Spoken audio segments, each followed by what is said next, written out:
নবী করিম সাল্লাল্লাহু আলাইহি ওয়াসাল্লাম বলেছেন কি হাদিসে যে একজন মানুষের প্রতি আরেকজন মানুষের 5টি হক আছে, কোনো জায়গায় 6টি, কোনো জায়গায় 7টি, একাধিক রেওয়ায়েত এসেছে। 5টি হকের কথা যেখানে বলেছেন, প্রথমেই তিনি বলেছেন সালামের জবাব দেওয়া। এটা একটা হক। আপনি কাউকে সালাম দিয়েছেন, সে যদি অজ্ঞতাবশত অথবা সেই গুরুত্ব না দিয়ে সালামের জবাব দিল না, তার কাজে কথায় ব্যস্ত থাকলো, তাহলে এটা আপনার অনেক বড় হক নষ্ট করেছে। কিয়ামতের দিন হক এটা তাকে পে করতে হবে তার নেক আমল দিয়ে। হ্যাঁ, কেউ খেয়াল করেনি, চিন্তায় ব্যস্ত ছিল, অন্যদিকে খেয়াল করেছে, শুনেই নাই, এরকম হয় মাঝে মধ্যে বাই মিস্টেক, সেটা আল্লাহ ক্ষমা করবেন। কিন্তু জেনে শুনে সালামের জবাব না দেওয়া অনেক বড় কবিরা গুনাহ। এমনকি যে আপনাকে সালাম দিল, সে যদি আপনার দৃষ্টিতে পছন্দনীয় না হয়, আপনাকে কষ্টও দেয়, তারপরেও সালামের জবাব না নিলে আপনি আখিরাতে ঠেকে যাবেন।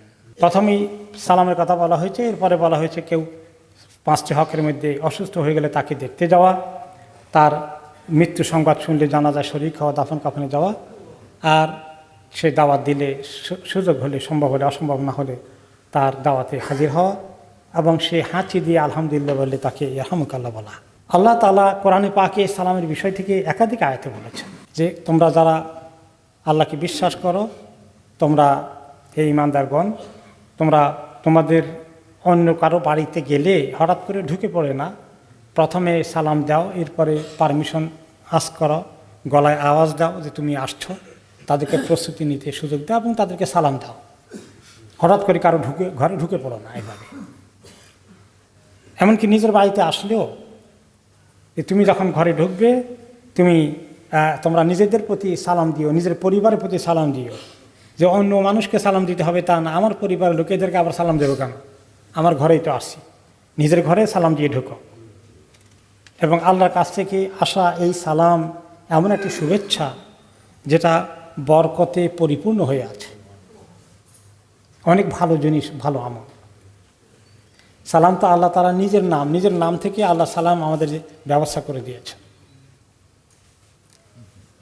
এবং আরেকটা হাদিসে রাসূলুল্লাহ সাল্লাল্লাহু আলাইহি ওয়াসাল্লাম বলেছেন, তোমরা সালাম বেশি করে দেওয়া, আদান প্রদান করো, এবং একে অপরকে খাবার দাবার সুযোগ হলে খাওয়াও, মেহমানদারি করো, আর আত্মীয় স্বজনের সঙ্গে সুসম্পর্ক রক্ষা করো, ভালো ব্যবহার করো। আর রাতের বেলায় যখন লোকেরা ঘুমিয়ে থাকে, উঠে একটু কিয়ামুল লাইল করো, একটু তাহাজ্জুদ পড়ো, তাহলে খুব সালাম নিরাপত্তার সাথে তুমি জান্নাতে প্রবেশ করবে। তাহলে জান্নাতে প্রবেশ করার জন্যে সালামের দরকার। এবং কথা একটি হাদিসে তিনি বলেছেন, তোমরা জান্নাতে প্রবেশ করতে পারবে না যতক্ষণ ভালো ঈমানদার না হবে, আর তোমরা ততক্ষণ ভালো ঈমানদার হবে না যতক্ষণ মুসলমানরা একে অপরকে ভালো না বাসা, মহব্বত না করো। আর আমি কি বলবো কোন জিনিস তোমাদের মধ্যে মহব্বত ভালোবাসা বৃদ্ধি করবে? সেটা হচ্ছে তোমাদের মধ্যে সালামের প্রচলন করো, এটা তোমাদের মহব্বত ভালোবাসা বৃদ্ধি করতে সাহায্য করবে।